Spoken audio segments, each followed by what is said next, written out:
Greetings, my name is Michael Vasquez Nieves, and I will be the first presenter for the University of Puerto Rico Mayagüez Campus team. Here, we can observe the team members, starting with our faculty advisor, PhD Eduardo Ortiz. In the next row, we have the graduate advisors, and in the last two rows, we have the undergraduate students. The main objectives of Auraria Higher Education Center, our city of Denver, are to reduce the greenhouse gas emissions, to reduce the building cost of electricity, to energize approximately 25 buildings using photovoltaic cells, and to install the photovoltaic cell for educational, research, and art purposes.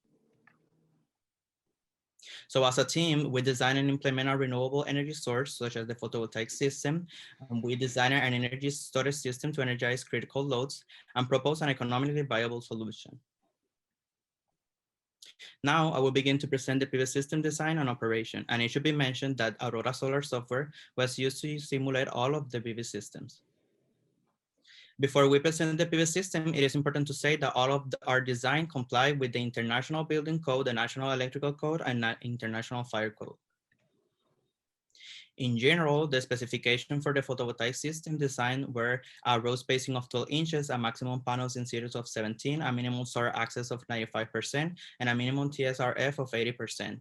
Below, we can observe an average tilt of solar panel of 10 degrees and 13 degrees, an average azimuth of 150 degrees and 137 degrees, an average annual TOF of 91% and 90%, and an average annual TSRF of 89% and 87% for Auraria Campus and the city of Denver, respectively.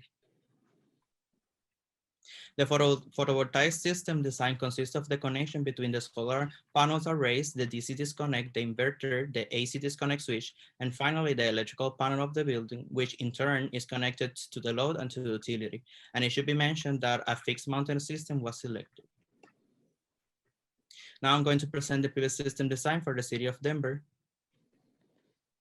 In the image, you can see the rooftop of the convention center. The pink area represents the current renovation, while the green areas represent the 7 zones where the photovoltaic system were placed. And it should be mentioned that the design photovoltaic system weighs 11 PSF and the rooftop supports a maximum of 29 PSF. In the image, all of the building with an X will be renewed in the next few years. And the green circle area is a historical building. So we propose a PV system design, but additional permits are required. And in the image below, we see the future renovation that could decrease the efficiency of our proposed PV system due to the height of the buildings. At the bottom right, we can identify the building with the greatest solar potential, which is the Colorado Convention Center, and the rest of the building, University of Colorado, Denver Center of Performing Arts, Jones Theater, and Opera House would be considered part of the Denver Art Complex. This is the convention center layout, and below we see the system size, the annual production, the number of panels, and the number of inverters for the rooftop. Here we see the shade report of the convention center, and it can identify that most of the rooftop can reach an energy efficiency of 1,750 kilowatt hours per meter square per year. And this is the art complex layout. Below we can observe the system size, the annual production, the number of panels and inverter for all of the 3 rooftops.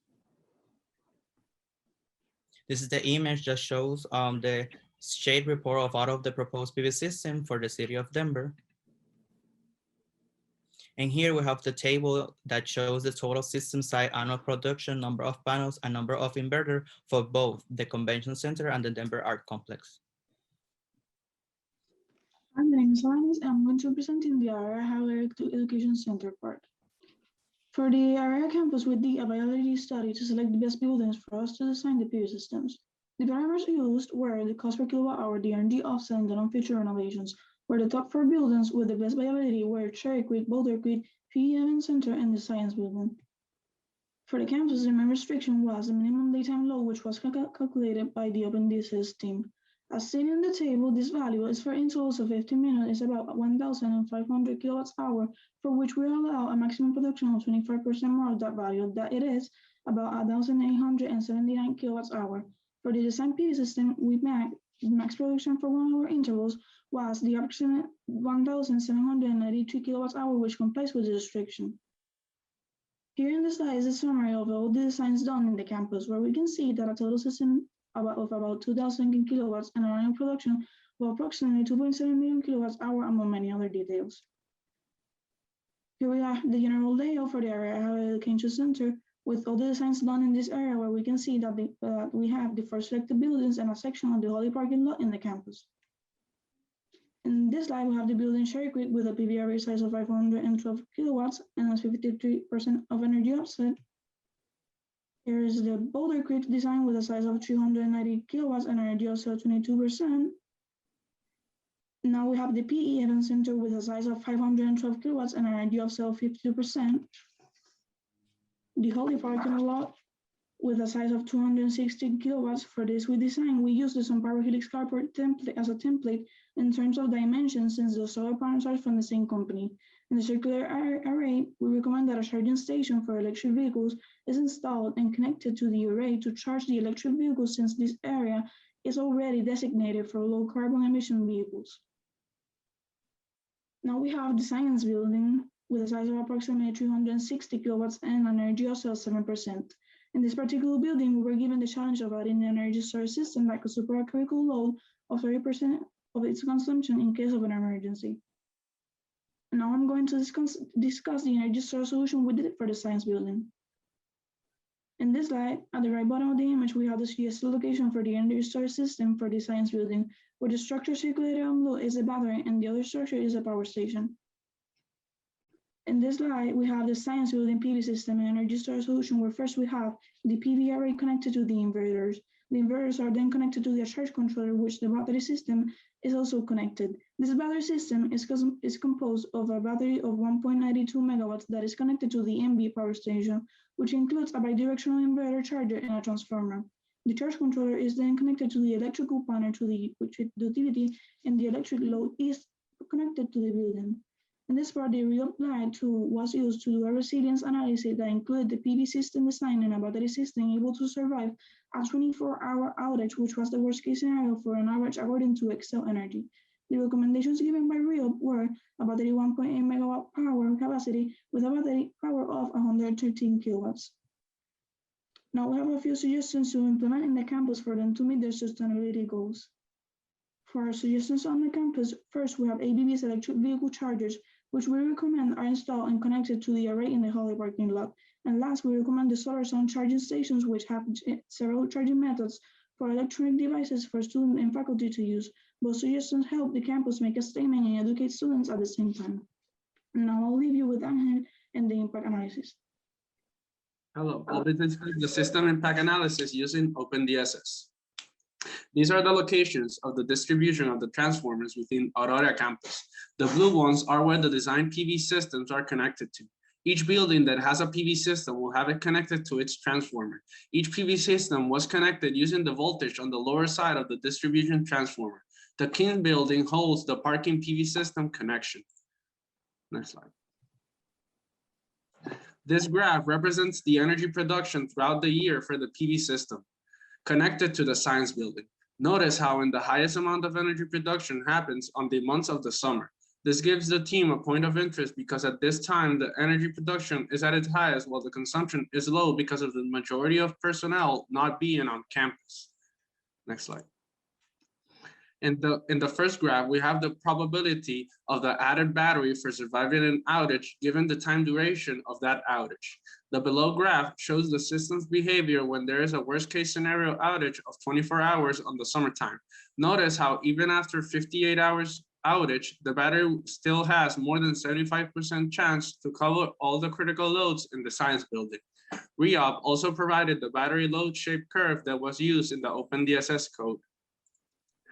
Next slide. Here we see the voltage versus distance plot and the heat map. At the top are the graphs from before adding the PV system. At the bottom are the same graphs after adding the PV system. Notice how the change is almost non-existent. In the case of the voltage versus distance plot, the voltage does not go down with distance since we do not have a PV system far from the transformer they are connected to. In the case of the heat map, it was also expected to remain similar after adding the PV system. After adding the PV systems, no voltage exceptions nor overloads happen. The design proposed is fully functional and causes no problems to the current campus. Now, I will leave you with Maria that will talk to you about the financial analysis. Thank you. Hello, my name is Maria Lopez, and I will continue presenting the financial analysis. The financial model provided by the competition was used to develop the financial analysis, and the system advisor model was used for the decision-making process of deciding what systems to design. All of the costs were estimated using the US solar photovoltaic system cost benchmark from National Renewable Energy Laboratory. And for the Auraria Higher Education Center, the aggregate project cost with these estimated costs was around 3.5 million. And to determine the PPA price, the team focused on making sure there were annual customer savings, but also an attractive IRR for the investors. And the PPA price that could achieve this was 0.04 cents per kilowatt hour. And we can see from the graph that the customer will have savings starting in year 4, and the net present value of the customer savings is $26,000, and the IRR reached 6.03%. For the city of Denver, it was considered that it is a community solar project where the system sends 40% of the energy to the city's buildings and the rest to subscribers with discount rates. Therefore, the PPA price was calculated with the weighted average of the 3 calculated PPA prices for each of the subscribers, and it gave a total of 0.062 cents per kilowatt hour for the city of Denver. And the project IRR reached a total of 14.55%, and we can see from the graph that the customer savings starts since year 1, and the net present value of customer savings is $357,000. Thank you. I'll leave you now with Melody, who will discuss the development plan. Now the development plan. This map presents the buildings with outstanding historical significance, and approval from landmarks preservation will be required for the PV system installation at the Ellie Colkins Opera House. For the calculations of estimated work analysis, the team calculated the time needed to complete each system. For this analysis, it was assumed 8 man-hours per kilowatt and 40 hours per week. This data result represent an approximate total of 5,400 kilowatt size system, 12,000 solar panels, 78 workers, and a maximum of 14 weeks to complete the estimated installation time. The construction timeline is divided into 3 stages. Initiation stage starts on June 1st and finishes on May. Construction stage starts on May 1st and ends on mid-September. And the final connection stage from September 11 to September 25. This timeline may be subject to any changes or modifications for the project needs. Here we present some of the most important recommendations as a strategy to engage community members, like website, social networks, project demonstration tours, solar zones and charging stations, as Alanis mentioned before, conference, sustainable projects and programs like the ones that are given in the university, interactive map or solar maps for innovation and education purpose, recognition programs and local competition as Solar District Cup, and collaborations with non-profit companies. Our system contributes to achieve the goals of Denver use case in both campus and city. In different ways, some of this, the solar capacity and production of renewable energy annually. In the case of campus, almost 3,600,000 pounds of CO2 emissions will be avoided per year, and at the city, 6,800,000 pounds approximately. Carports with PV system as art purpose, a monitoring system connected to accessible screens for education, and a customer saving starting by year 4 and year 1 for campus and city respectively. We think that our team should win this competition for the reasons mentioned in the previous slide, and because we achieved to design a system that complies with all the requirements of this competition. We were able to suggest an energy storage system that will improve dramatically the resilience of the science building while maintaining an attractive PPA price for the campus. And we propose a very good plan to engage the community in increased awareness for the benefits of renewable energy. Thank you for your attention.